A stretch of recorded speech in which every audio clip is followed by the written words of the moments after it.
episode of ohmTown Daily News. I'm Mayor Watt. I run that site, and what I do here every day from 6 to 7 is I go over a little subset of the news that my site aggregates into 6 categories: create, news, education, entertainment, social, and technology. You can see them across the top of the page, and if you go to ohmTown.com, you'll get to consume all of the news that I do on a regular basis.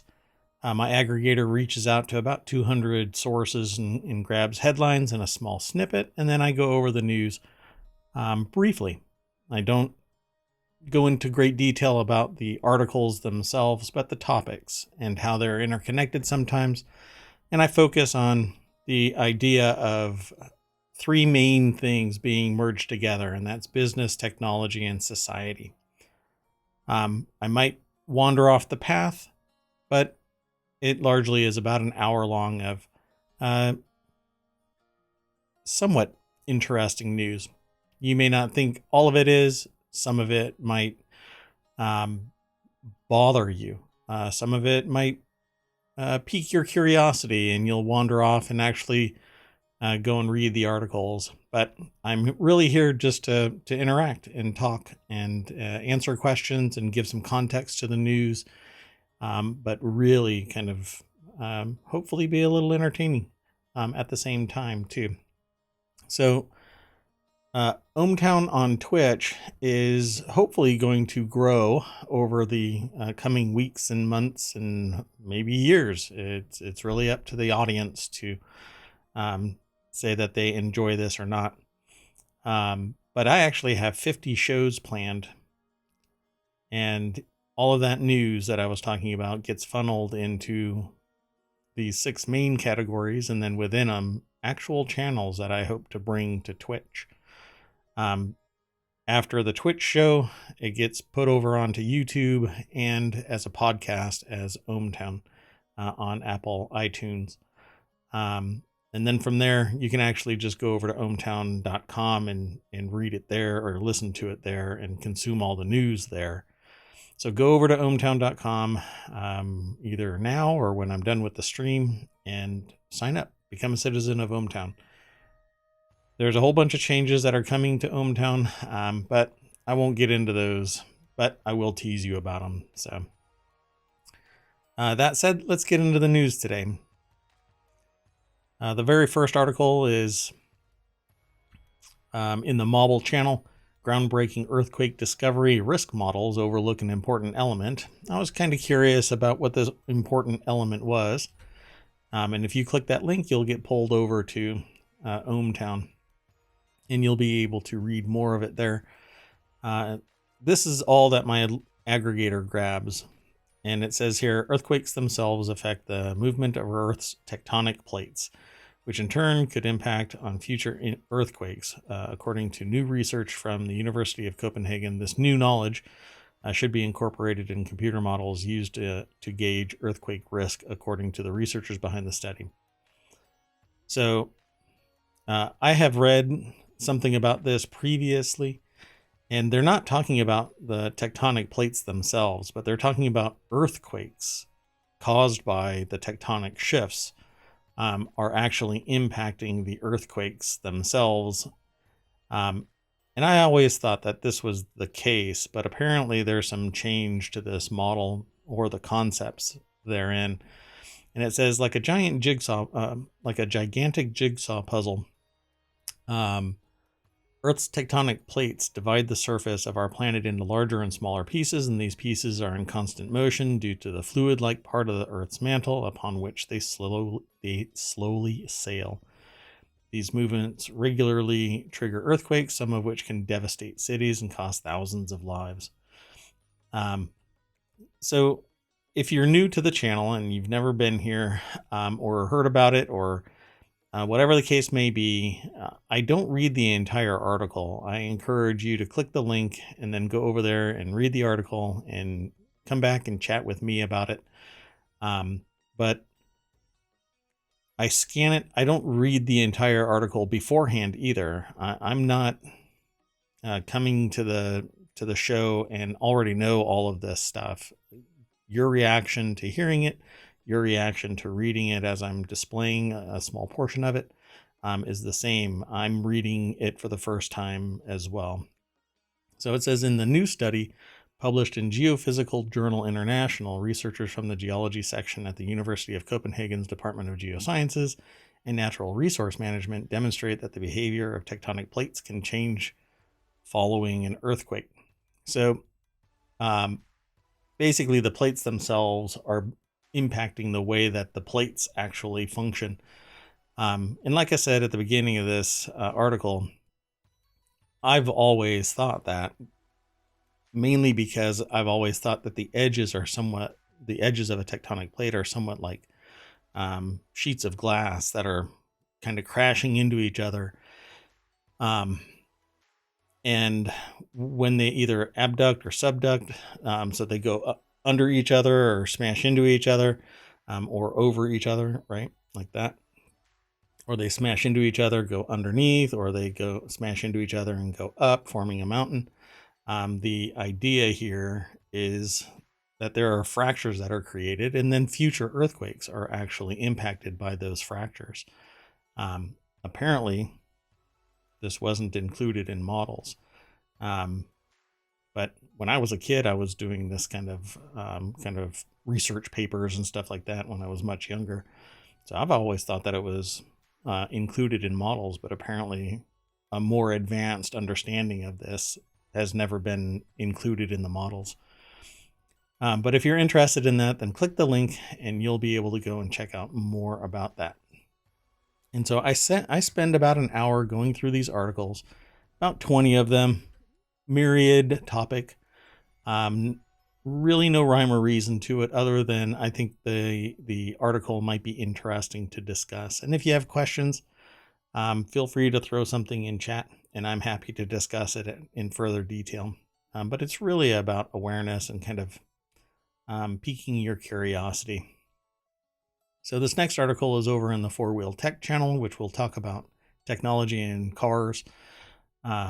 This here says Volvo, ChargePoint, Starbucks to expand Seattle-Denver EV charging. I know that this, in the global sense, is hyperfocal in one particular area, but the idea behind expanding electric vehicle charging systems isn't really hyperlocal. Once this technology is developed and expanded, it can expand further because with adoption comes lower pricing.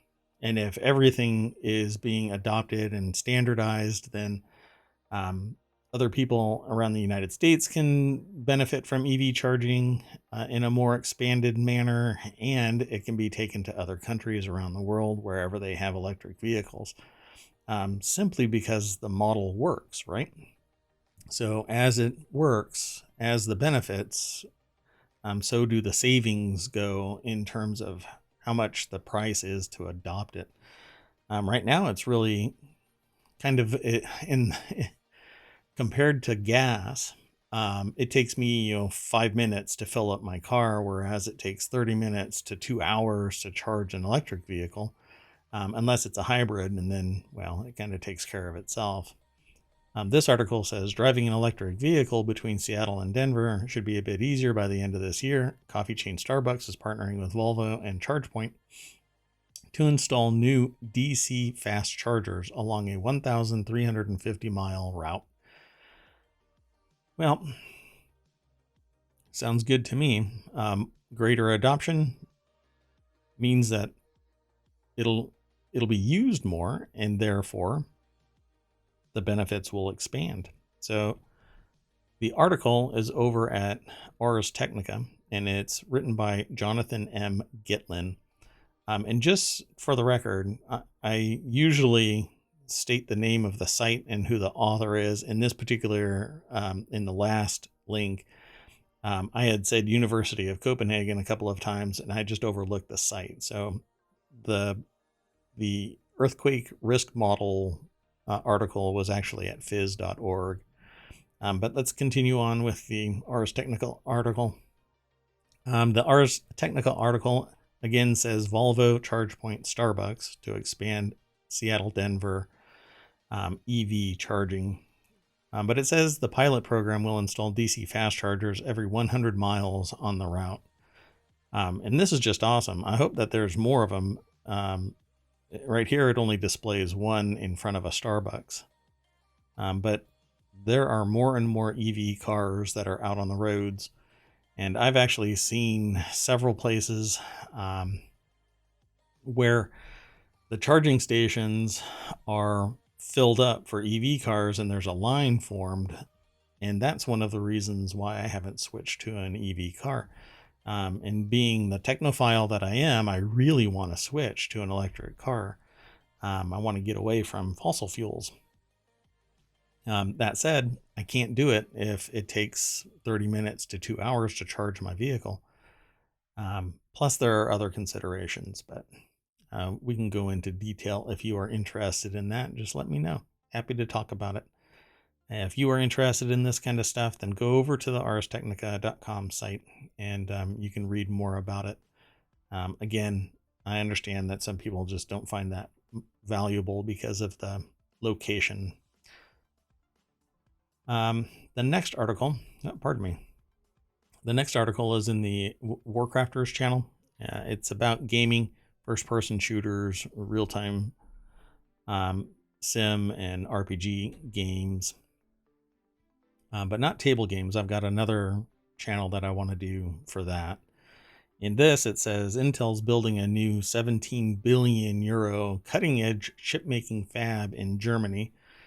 Well, this is great, particularly in this climate. Pulling things into partner countries for the United States, and by proxy, it's basically a partner producer through the United States to other countries and to direct sales from the Germany plant out. But it says here, Intel has announced that it'll be building a brand new leading edge foundry in Magdeburg. I don't even know where that is in Germany. The new facility will cost, it says here, 17 billion euro to construct, but Intel hopes it will massively improve its ability to deliver on next-gen process nodes, Angstrom era, in Europe and abroad. So this article is over at PC Gamer. It's written by Jacob Ridley. Germany has several beautiful cathedrals, but Jacob Ridley writes, Magdeburg is in Germany, has a beautiful cathedral and soon a leading edge Intel foundry. So again, anything that increases production and allows the kind of weather the storm of things like what's happening between Russia and Ukraine, or things like COVID. We have these manufacturing plants in various places, and they all got crushed by COVID. There are thoughts about bringing it back to the United States for more domestic production, but I think that the costs would be extraordinary and kind of too high. There's a lot more domestic oversight and environmental impact management. Germany has the same. I'm not really sure about all of the processes there that monitor that kind of thing, but within the United States, it's pretty tough. For instance, I can buy something in North Carolina, just a random state, but it's required to label it. California requires labeling on something as being carcinogenic, even if the state that you're buying it in does not have that same requirement. So there's that much oversight in product sales, and it's quite fascinating to see something like that. So California is very strict with its environmental impact. So go over to PC Gamer and take a look at this about the chip making fab in Germany. And if you are a fan of chips and technology in general, I think it's interesting because there are chips being made in other countries right now for Ford vehicles, and Ford has announced 7 new electric vehicles. Yet the day before I was talking about that, Ford announced that it will sell vehicles, but they will be missing chips for air conditioning and for the heating system. And it can be up to a year before you get your chip, even though you have possession of your car. It's quite interesting, right? This is the state of the supply chain around the world. But let's continue on with the next article. This next article, oh my goodness, what's going on here? The next article is in the Warcrafters channel. I thought this one was interesting because it says Square Enix wants to know how to make Babylon's Fall a better game. And it says, if you didn't know, Babylon's Fall, the live service action RPG from Platinum Games and Square Enix, released at the beginning of March. And I wouldn't worry, I'm not sure anyone realized. Ouch. So the game was quietly pushed out in the midst of the Elden Ring hype and has seemingly suffered for it. Not only has the game hit its peak of 1,188 players according to SteamDB, but it's sitting at a painfully average mixed on Steam right now. Well, that might actually be for other reasons, including, let me close that and go to this. So this article is over at PC Gamer as well, and it's written by Molly Taylor, and it says, starting with its petroleum jelly graphics. Well, maybe it's also about talk that doesn't really have anything to do with Babylon's Fall, but that Square Enix doesn't want the end game stuff of the latest release.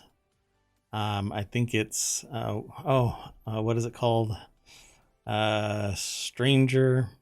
Hold on a second. I'm sorry. I think it's Stranger in Paradise. Stranger to Paradise. Stranger of Paradise. That's what it is. It's the new Final Fantasy thing. So Square Enix doesn't want anybody to stream the ending of Stranger of Paradise. I thought that was really interesting. And maybe everybody's kind of getting soured regarding Square Enix, and that might have an influence. And I think that's being discussed right now across the net.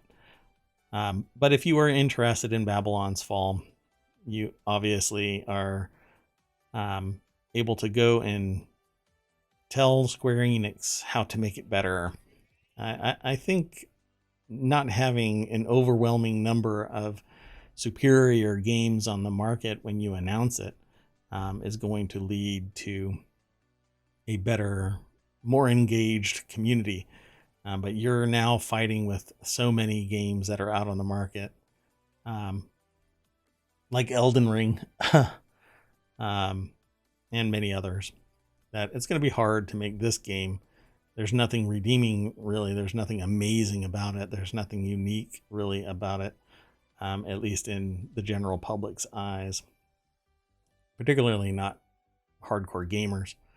But let's continue on. You can go over to PC Gamer and read this article and let Molly know that you are visiting their site.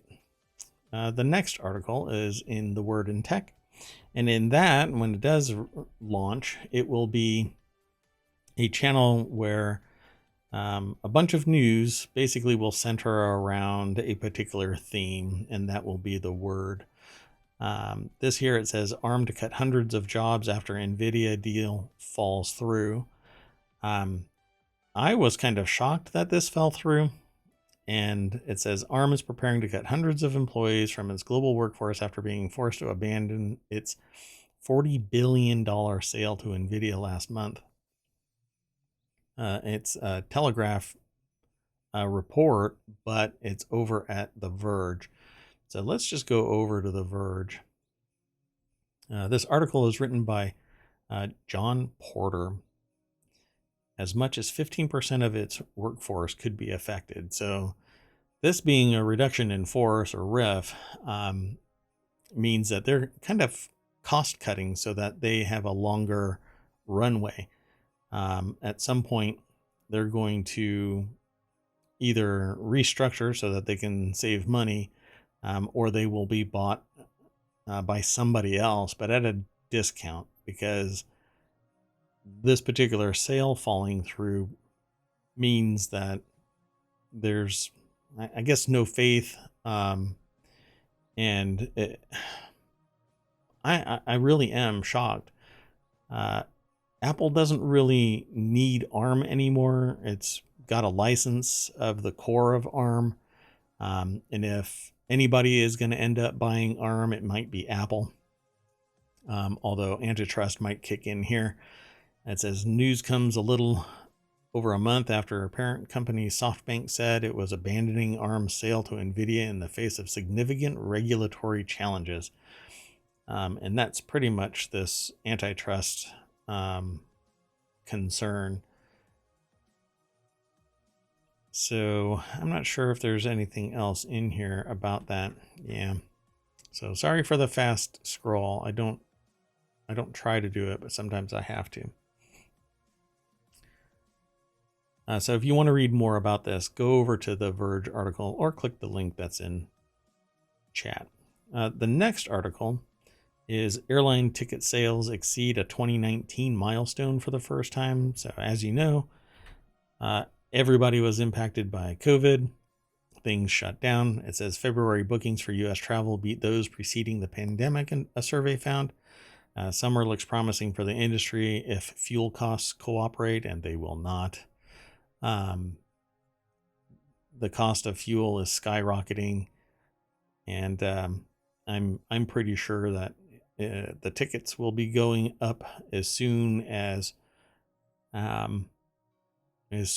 basically faith in the idea of going somewhere else and not getting COVID kind of reaches a higher point. So this is a New York Times article. It's written by Niraj Chokshi. And it says, rising fuel prices may present an obstacle, but the airline recovery in the United States appears to be on track for now. This is all pent-up desire to travel, pent-up desire to reach other locations. Pardon me 1 second. And there are, it says here, that there are other variants. But yes, the coronavirus is still mutating and creating variants, and people are still getting sick around the world. It's actually spiking in China and other places, causing shutdowns of the supply chain again in China.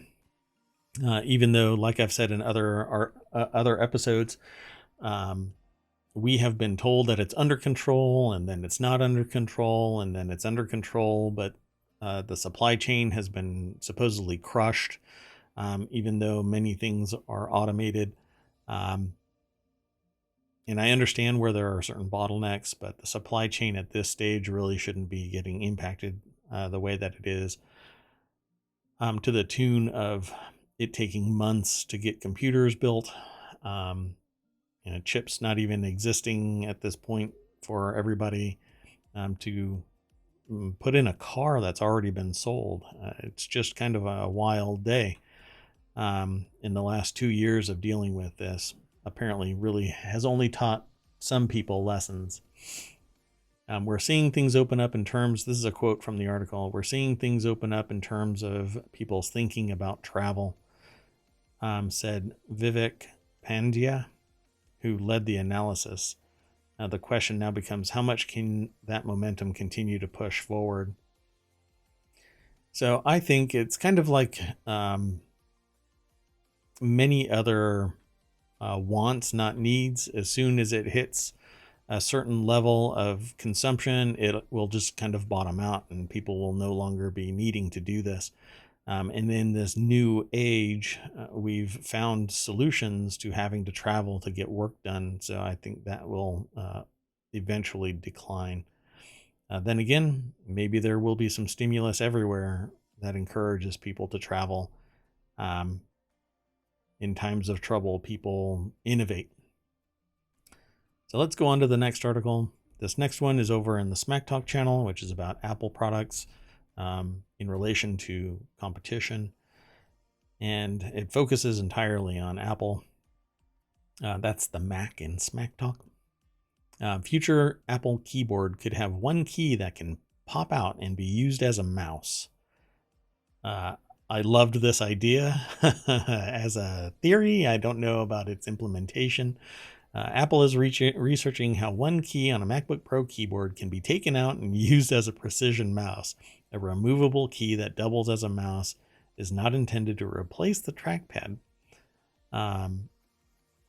So it's an Apple Insider article written by William Gallagher, and it has the patent application graphics. And if you've never seen a patent application graphic, the design is always, it's line art, it's enumerated endlessly, it seems. And then each one of these numbers aligns with a claim in the patent. And so the numbers actually have a distinct and very important message. So if you can go and look up this patent. I don't know if they actually link to it, but it says, Apple does explore every conceivable take on keyboards, but a newly revealed patent application details one that is simply peculiar. Prolific Apple inventor Paul X. Wang, whose previous work includes plans for a glass keyboard, proposes using a removable mouse. And this is what happens when a creative is let loose with an unassailable budget, nearly limitless. You open the door of a creative and say, you have nothing to worry about, just create innovation. And people may laugh and say, well, that's not innovative, that's just crazy. But let me tell you, at some point that crazy aspect of it finds something that changes the world. So I mean, the internet was thought to be crazy, and now it is the solution for all kinds of equity across the world. Well, at least when it's turned on and not gated and moderated and many other things. So in this keyboard will be a tiny, tiny, tiny little mouse. And I would love to see it actually implemented. I don't know how. I mean, a key is really small. I don't have any of my key caps available to show you. Pardon me. But yeah, I mean, look at your keyboard. It's kind of, I don't know, they're only a ½ inch. That thing's going to get lost. So let's continue on to the next one. We'll see if this ever comes to fruition, but I think that it's largely one of those things where somebody was just let loose. The next article is in Smack Talk as well. Apple is getting serious about smart rings. Apple is still not making wedding rings that spy on your spouse, but it's continuing to research specific uses of finger wearable input assemblies, similar to Genki's Wave for work. An Apple Ring would have multiple controls aside from when a 15-year-old joke about wedding spy rings, right? So let's click the link and it'll take us over to another Apple Insider article written by William Gallagher. And it has this picture of a big, might be smart ring. I don't know what that one actually is. That might be a Genki Wave for work. Let me see real quick.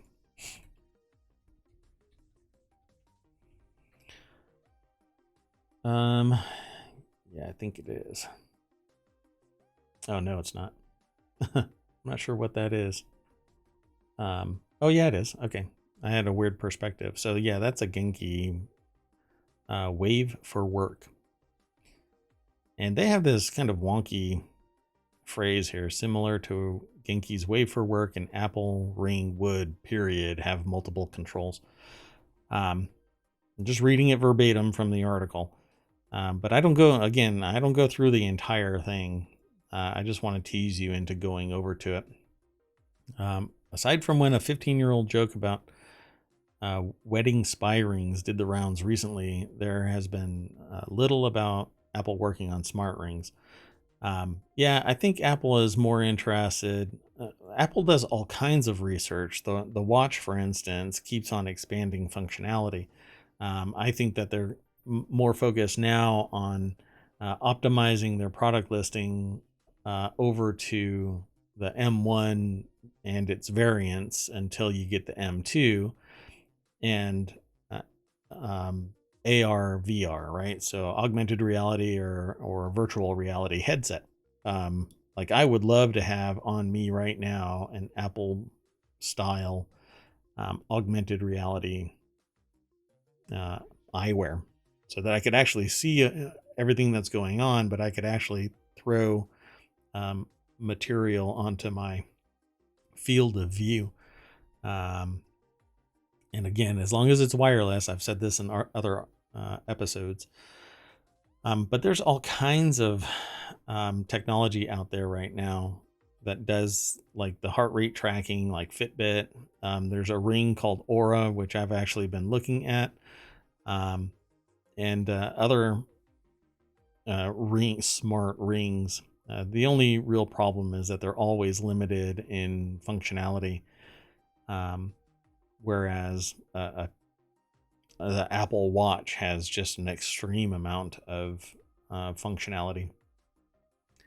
But it says here, now a newly revealed patent shows just how detailed Apple's thinking about smart rings has been. Finger wearable input assembly for controlling an electronic device. So if this little beast is acts like a mouse, allows me to unlock a device, can monitor in a different way things like EEG or pulse. I would love something that can adequately do blood pressure that is small and regular function of blood pressure, whereas right now the only way to do blood pressure is with a cuff. But I would love to have real-time blood pressure monitoring. I'm all about stats, and so I dig that I have a heart rate monitor, but not blood pressure. I'd love to have blood pressure. But let's continue on. Now we know that Apple is also looking into rings. So this next article is in the Warcrafters channel, and this is own an X370 or B350 motherboard. You can now upgrade to AMD's best CPUs, because there was some talk that it wouldn't be capable of being upgraded to the latest iteration, but apparently it will continue. It says some motherboard manufacturers have danced with the idea of offering Ryzen 5000 series CPU support on older 300 series motherboards before, such as ASRock's offering it on its X370 motherboards. However, you don't need to worry about per motherboard vendor or per chipset support from here on, as AMD is officially rolling out Ryzen 5000 series support across all X370 and B350 chipsets with its latest AGESA release, version 1.2.0.7. That's quite the mouthful there. So let's click the link and go over to PC Gamer. And Jacob Ridley is the author of this article. It says, hop, skip, and jump from Zen to 3D stacked Zen 3. Not bad. Like my motherboard can no longer be upgraded, even though I have a CPU that's able to be overclocked, but it isn't the latest generation. But my motherboard can't handle the next generation. This is kind of fabulous because you can actually put in another chipset. I should say you can put in another CPU, and it's not that big of a deal, not that much heavy lifting. I'm not sure about the efficiency in a motherboard that's not designed for it, though. It says you're unlikely to access the full performance. Oh, it even says it. I just scrolled down and looked at it. You're unlikely to access the full performance of your top-end chip, and you'll also be missing newer feature upgrades such as PCIe 4.0 support, which is a significant bummer. The bandwidth is significantly different. So you'll be able to upgrade if you are using those motherboards. Not bad. So let's continue with the next article. This is, again, an AMD related article. It's in the Word in Tech. AMD's new Ryzen 7 5800X3D processor will be available on April 20th for $449. That tends to be kind of a premier price for a premier processor. I always see Intel chips when they first get released as around that $500 mark. Maybe I just don't see them often enough and they're actually lower. But I also interact with server processors, so it all gets kind of wonky when I'm looking at pricing. But this is an AMD processor, and it says AMD's latest desktop processor, the Ryzen 7 5800X3D, has finally gotten a release date and price after being announced earlier this year at CES 2022. It'll hit stores next month on April 20th for $449, ushering in what AMD proudly declares to be the world's fastest gaming processor. Let's go over to The Verge. Shane Gartenberg is the author for this, and it says also, along with a new slate of more affordable processors coming April 4th. Yeah, and I read about those too. There are several other processors that are being dropped, and by dropped I mean released, not discontinued. The new Ryzen 7 5800X3D is extremely similar to the original Ryzen 7 5800X, with 8-core, 16 threads, and compatibility with AMD's AM4 socket. And that's really the crux of making all of this possible. Keeping that compatibility allows people to simply upgrade the processor. The company says the additional cash would translate to about a 15% boost in overall performance. Oh, and that's why I tell people, if you're going to buy a computer, buy the most that you can afford without going into debt, and focus on the processor and the GPU. Other things you can get later, but it's harder to have to mess around with rebuilding a computer if you have to take like the cooling apart and you have to pull an old video card out and put another one in. You can always get new RAM and it just sockets in. It's real easy. You don't have to replace drivers or do firmware upgrades. All kinds of stuff is avoided. But if you get a really good processor and a really good video card, everything else is cake. So yeah, that's my take on at least processors and getting a new computer. But that cash makes a difference, and so that's one of those things in the processor. Get the best processor you can afford at the cost of other things, and a good video card, particularly from an OEM.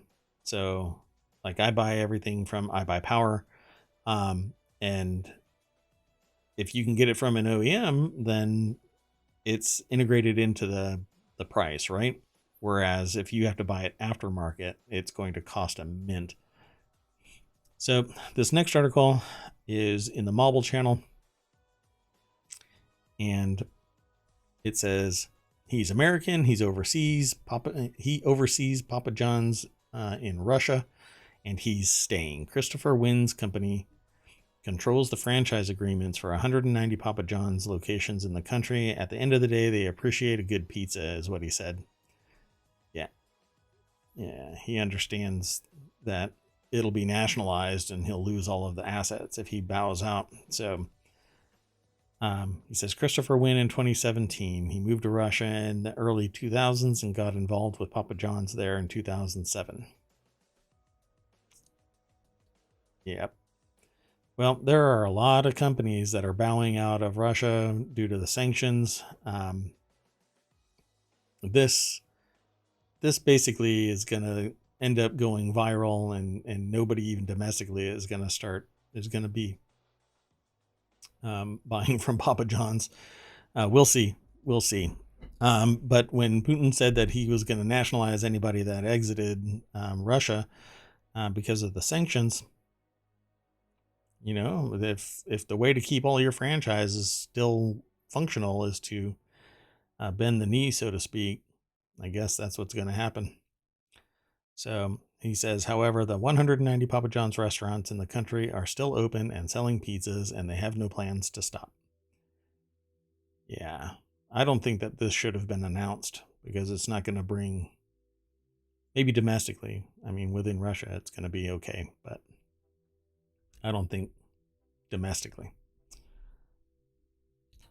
But I'm not going to stick too long on that article. Again, we go for about an hour. And this next article is in the Word in Tech. Roborock S7 Max V Ultra. It's a bot that cleans the floor. It says a robot vacuum cleaner that can look after itself for a hefty price.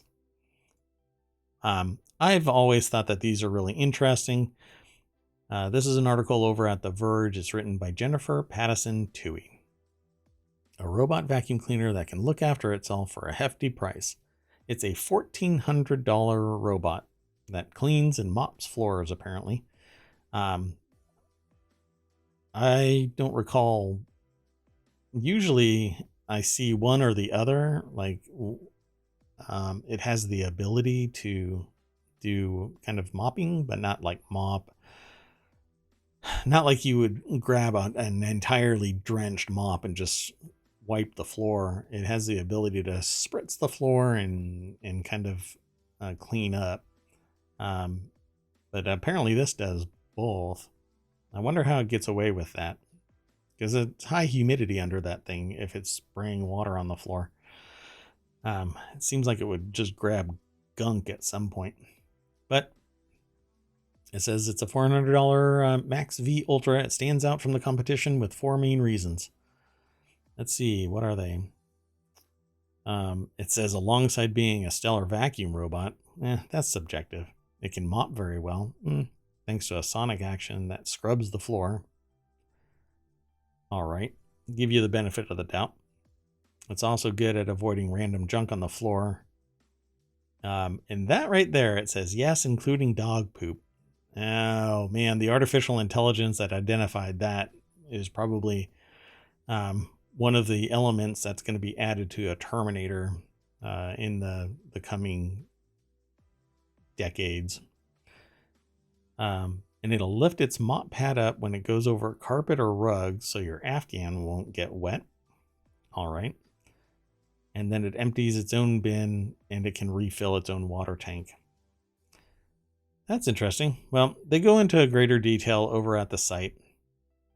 So definitely click that link if you are interested in getting a robot vacuum.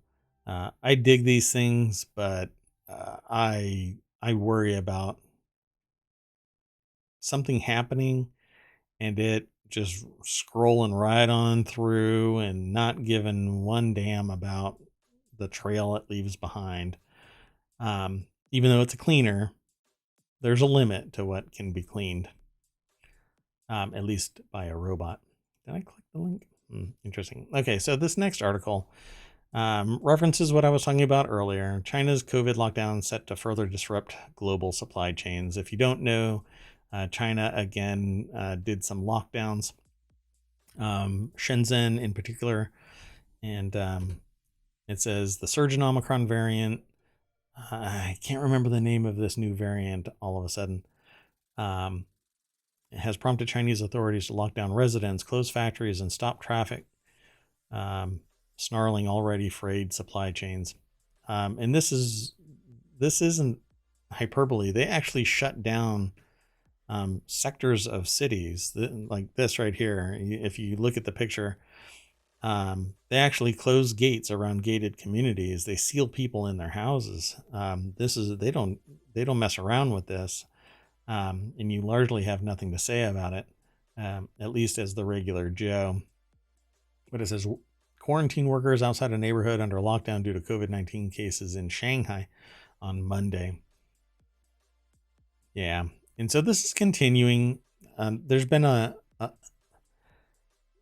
I have links on ohmTown where it makes reference to there is no problem in China. But it's obvious that there is still an ongoing concern. And without extreme precautions, vaccinations, people wearing masks, the fact that the United States is dropping protections seems absurd to me, because you can still have outbreaks and then you're cleaning up afterward. But meanwhile, the health risk of getting COVID is dramatic. If you get COVID, there is a really good chance that even you think you're recovering, but you're going to end up with lung damage. You're going to end up with brain damage called brain fog. You're going to be referred to as a long hauler, where you get winded walking up a flight of stairs, but it's all of a sudden you don't really think everything is broken, but then randomly you end up having issues. And this is all documented stuff. You can go and look it up. It's not opinion. It isn't conspiracy. It isn't. It's all medically documented, and you can go and find it. It's serious. It's serious stuff, and we're coming up on in the United States. Let's see. Sorry for the dead air.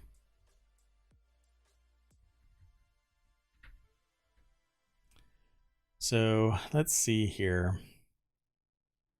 We're looking at just shy of 1 million people dead due to COVID in the United States.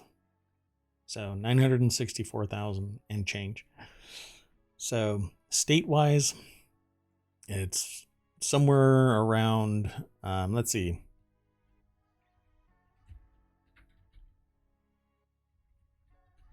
So let's see. I'm just going to pull up a site real quick, and I apologize again for the dead air. So the last time that I was telling people about this, we had crossed Wyoming, and I said that we're coming up, we were right in between North Dakota and South Dakota, and now we're higher than Delaware. Well, we're coming up on Delaware. We are at Delaware. So the number of people who have died due to COVID is now equal to the 45th state. And people still say you don't need the vaccine and you don't need masks. But I'm going to leave that here. It's still affecting the global supply chain. It's still affecting society around the world. And it's unnecessary to ignore it or to diminish its impact on society. Families around everywhere are being impacted by this. And it does not care about your opinion. It will infect you at some point if you don't take precautions. The next article is over in the Stock Marketeers channel, NerdWallet, new technology that's making travel easier and safer. This actually falls into two categories. Because it's about business, it's in the Stock Marketeers channel. But there's also a commuter edge channel that I want to launch, which will focus on kind of removing the hurdles to telework and taking advantage of technology and other things so that if you do have to commute, it's more effective, more efficient, and other things, tools, solutions, things to make your travel easier, manageable. I don't agree with travel for work anymore. In the 21st century, unless you have to have hands-on product, physically making things, you can do everything from the comfort of your own house. Or something like a WeWork kind of a thing, where it's just a shop that has desks where you can sit in a cubicle or in a private office, but it's hyper local, and so you don't have to commute for 2 hours just to get to work. When a desk suffices wherever it is, as long as you do your job, you should be fine, right? But there's a whole lot of people that still want you to be in an office, or like a cubicle farm, right? For whatever reason. It just doesn't matter to me. But the article is published over in MarketWatch. The section is called NerdWallet. New technology that's making travel easier and safer. This one's written by Sally French, and it says, driven by pandemic pressure, technology is rapidly evolving in the travel industry. And they always have tickers. And for the first time, and I'm not sure how long, the tickers are all green. So all of these businesses have increased in value in some way. Apple went up 2.97%, Disney went up 4.01%, and others. So they go into detail about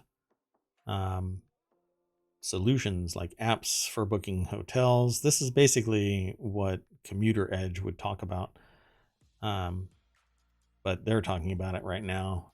And smart devices as digital key rooms, like you can use your Apple phone now as a digital key, so you can walk up to your room and just get close to the reader, and it'll unlock your room. And it says here that you can use your Apple Watch now to unlock your room, which is just amazing. Yeah, I am functionally down to no cards. I don't need to use a card because my Apple Watch has everything that I need to make purchases, as long as the place that I go to allows it.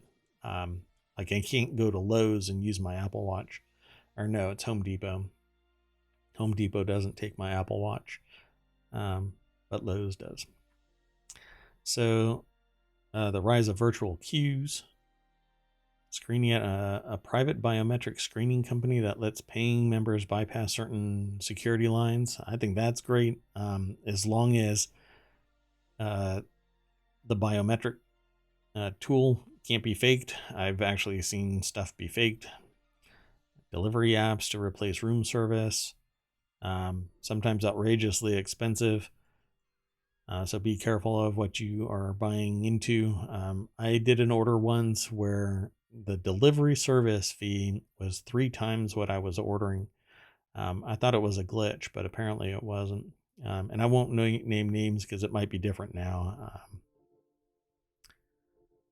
And they go into greater detail. So go over and read that article over at MarketWatch. It's called New Technology That's Making Travel Easier and Safer, and it's written by Sally French. The next article is over in BandBezel. The BandBezel channel is all about the Apple Watch and other timekeeping in that is of interest around the world now. At some point, watches really caught on, and so you can actually watch people repair watches on YouTube.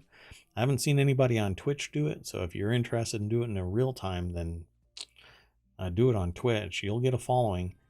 And I've watched people buy and sell watches in New York for hundreds of thousands or millions of dollars. There was an auction that I was talking about in a previous episode where it was watches being sold for hundreds of thousands of dollars and millions of dollars, but it was being impacted by Russian sanctions because it was a Russian auction house art studio. This here says Reservoir is a Parisian-based brand with nostalgia for old-school instruments used to gauge different aspects of performance found on cars, airplanes, and even submarines. So monochrome-watches.com is a great source for information about watches, and they have new articles all the time. This one is written by Rebecca Dalton. It says the RPM counter of the mythical Porsche 356 or Porsche 356 Speedmaster in wrist format, animated by jumping hours, retrograde minutes, and a power gauge. So that's what this looks like. Oh, that's interesting that it's a power indicator, a mechanical power indicator. I'm really curious what that is. And if you're really interested in this type of tech and appreciate good pictures, monochrome-watches.com has a great history of photography highlighting the piece that they're talking about.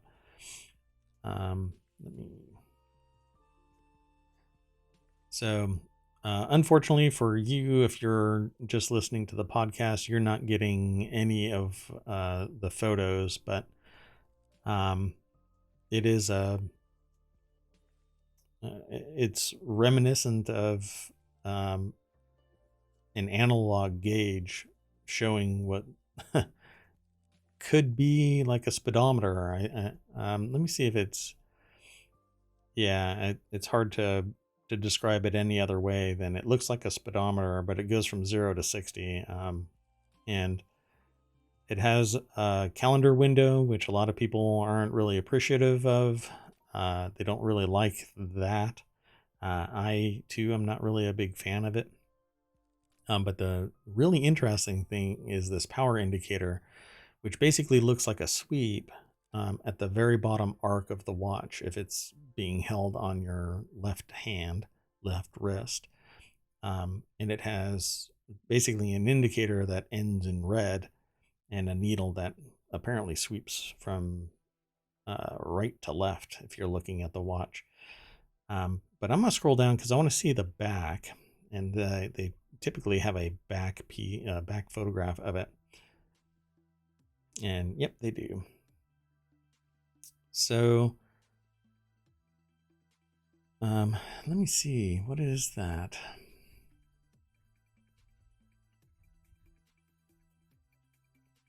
So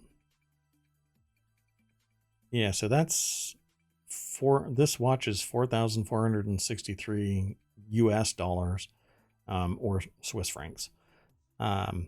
Basically, essentially the same. It's almost 1-to-1 at the time of this video. Let's see, the patented bespoke 124-part module powering reservoir watches was designed by Telos and originally mounted on a Swiss automatic ETA 2824-2. Wow. So it says here, Telos has optimized the module and coupled it with a Joy Perret G100 automatic base with an increased power reserve of 65 hours. Sorry. Wow. I think I just had a dyslexic moment. And I'm not. That was weird. It's 56 hours, not 65 hours. Wow, that was weird. So it's available from April 2022 on their store. So you'll have to go over to Reservoir Watch and check it out. But it has a partial skeleton back. There's another word for that, but I've always referred to it as a skeleton back. So the case shows you the inside of the watch itself. But let's continue on. The next, I've got about 3 more articles, including this one. The next article is in BandBezel as well. The Dark Knight's new wrist tool, the Jacob & Company Gotham City. It's known for a striking, polarizing combination of outstanding mechanics and extravagance of a design. Most of the creations are kinetic objects that are not meant to fly under the radar, yet demonstrate rather impressive mechanical skills. And this is what I love about mechanical watches. Smartwatches, they have form and function, okay? But that function is entirely bound by the electronics. This is just raw engineering with metal and glass and gemstone, and it's amazing the diversity that people can come up with. So I haven't even seen this. All I have seen is this little snippet and the title. So the Batman has a new piece of equipment and it has twin flying triple axis tourbillons. Okay. Okay, that's interesting. So it's a solid black watch. It's a Batman watch, Jacob and Company. Shiny black watch. The bat logo on the face of the watch. Let me see something. And it's yellow and black, so there's elements of yellow in it.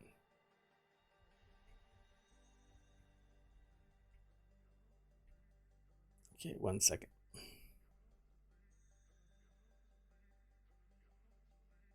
Yeah, okay.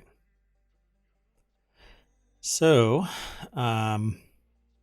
it says, today the brand has just announced a new partnership with DC Comics, and there in the shadows, something was hidden and now emerges from the darkness. The Dark Knight is rising again this year with a new movie where the Batman is incarnated by Robert Pattinson. And he brings with him a new toy, a watch that is far from just a themed piece. So this is in coordination with the Batman movie, which, based on a poll that I saw, is actually number 2 versus the Dark Knight. And so this watch, it has a matte band with yellow sides to it, and then yellow highlights. And the crown has the little bat logo, and it's knurled kind of like the tires on the Batmobile. It looks like a tire. So, and then it has little jet engine tourbillons on the front. Whoa, wait, let me scroll back up. Apparently there is 2 different versions. I'm not even sure what that is. It's a rose gold model, and then there's a black model. And let's see how much this beast is going to cost. Wow, oh my gosh. The back of it is amazing looking. It too has the bat logo kind of in it, on the rose gold one. And you can see the inner workings of it. You just have to go to monochrome-watches.com, or just do a search for, pretty much, you can always click the link. I didn't put that in chat. I'm really sorry. I need to get a link shortener so that it's easier to send it over. But if you just do a search for monochrome watches Batman watch, you will find this article, and it looks really neat. I want to see it in motion, but I don't think there's any videos. The one thing that's going to kind of punch you right in the face like Batman is that it sells for $220,000 in black and $240,000 in rose gold. So if you got $250,000 for a watch, you're well, I won't say that. Anyway, it's pretty neat. So this article, if I didn't mention it, is written by Bryce Gouliard, Goullard, and it's pretty neat. So go and check it out. This next article is Russia deploys a mystery munition in Ukraine. Again, I'm not getting into the politics of this. I do that sometimes in my streams. I mentioned this earlier, my position on this, but this is about the tech. And I can reiterate the fact that I think that Russia needs to get the heck out of Ukraine. And I'll remind the audience, you in chat, I agree that Ukraine should be free. It should join NATO. It should not be invaded by anybody, and it can support itself from invasion by anybody other than what amounted to a superpower before this, and now is economically hobbled and getting its butt handed to it by Ukrainians. So that's my take. Now, in this particular instance, the reason why I even bring it up is because of this mystery munition. The Iskander-M short-range ballistic missile has now a tech that is typically used for larger ballistic missiles, and it amounts to a decoy that fires off radio interference and heat, so that, and not to mention it's a ground penetrating housing. And there it is right there. So it's a rocket, maneuverable, jams radar, jams cellular, jams heat seeking interceptors. So if somebody were to fire an interceptor rocket to go and destroy this thing, the actual thing that's being fired, these things would jump out, apparently. And I haven't seen it in action. I just learned about this today. So I'm going to run off and find that. But there's some high-tech stuff being used, and decidedly low-tech solutions are stopping the invasion. So good luck. And unfortunately, it even is happening, but I'm going to continue on because we're running a little long. This next article, which is the last for today's stream, is something that I had no idea about, or maybe if I did, I forgot about it. But this is in the Mobile channel. Let me make sure I said who the author was of that article. I did not. So the Russian deploys a mystery munition in Ukraine article from New York Times was written by John Ismay, I-S-M-A-Y. Go over there and read more about it. You won't be disappointed in the article. You'll be disappointed that this is taking place. The next article, though, is in the Mobile channel. In a surprise move, honeybee tongue hairs repel water. I had to end on this, even though I didn't really lay out how things are. This was the first link that I grabbed throughout the day, and I thought it was really interesting. Because I don't recall ever learning about this in school, but it says a honeybee pokes out its tongue, which is densely covered in hairs, to lap up nectar and other liquids. What is it? Getting a beer? Maybe water? Anyway, nectar and other liquids. Now researchers report in ACS Applied Materials and Interfaces that those hairs are water repellent. That's unexpected, since most liquid capturing organs in nature are hydrophilic or water loving. So hydrophobic, it won't attract, and hydrophilic will attract water. So go over to the site. This is a phys.org article written by the American Chemical Society, and it has these pictures of a honeybee tongue.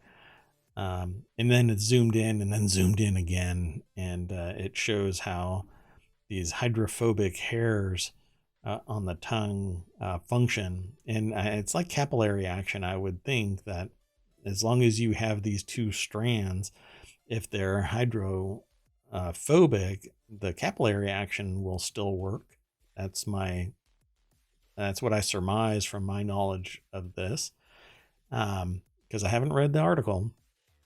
But if it's, regardless of it being hydrophobic, the capillary action will still function, and it'll pull things into the gap between the hairs. And because it is hydrophobic, it won't retain any of that moisture. It'll basically just wick away. So I wonder if that's what they actually end up talking about it. So a honeybee can feast on flower nectar, sap, fruit juice, or salt water. Really? Salt water? I didn't know that. That means its tongue must be able to interact with a broad spectrum of surfaces, such as narrow flower openings, coarse tree bark, irregular shaped rotten fruit, and damp soil. And then its success in exploiting these, my stomach just grumbled really loud. I hope you didn't hear it. Researchers had previously studied the structure and motion of the hairs, but their surface properties in relationship to overall flexibility hadn't received the same scrutiny. So Jiang Kun Wai, Jiang Wu, Jiangning Wu, and colleagues set out to fill in the blanks. Now that's neat. I'm curious. Let's see. The technique showed that the individual hairs are stiff and hydrophobic, unlike the ring segments, which are soft and hydrophilic. This difference prevents the hairs from sticking to and stiffening the tongue once it starts bending, so it can bend further to get into the crevices and reach food. Okay. Let's see. Yeah, and it's a flexible microstructured fiber system to capture and transport viscous fluids. And there's more in the article. It gets a little bit more detailed, but that's the gist of that article. And that's it for today. But I do want to remind everybody that if you go over to ohmTown.com, every time you go there, unless you do it really fast, you'll always get a new article. So in the hour that I've been doing this show, I hadn't refreshed that front page, and now I've got a whole new set of a bunch of articles. It lists continuity report. There's a bunch of them because there's a lot of news coming out about movies and things, and so my aggregator just scooped it all up. But there's other stuff, and at the end of the day, I've got close to 250,000 discussions on ohmTown right now, going back about a year. So there's always going to be something interesting to look up and talk about. And again, it's all funneled into these 6 categories, and then subsequently into the 50 channels. And you can, once you sign up, you can pick and choose what news you actually end up partaking in. So you can just click on create and go over to, I don't know, Warcrafters, because you're into first-person shooters, and now you've got all of these discussions, and it goes on and on and on. So go and check it out, and I hope you like it. And you can always come back and talk to me here on Twitch, and tomorrow this will be posted over to YouTube and into the podcast. I'm working on yesterday's show right now, but it might get posted later. And that's about it. Ta-da! Thank you very much for coming. I will see you tomorrow, same time, same channel. Bye-bye.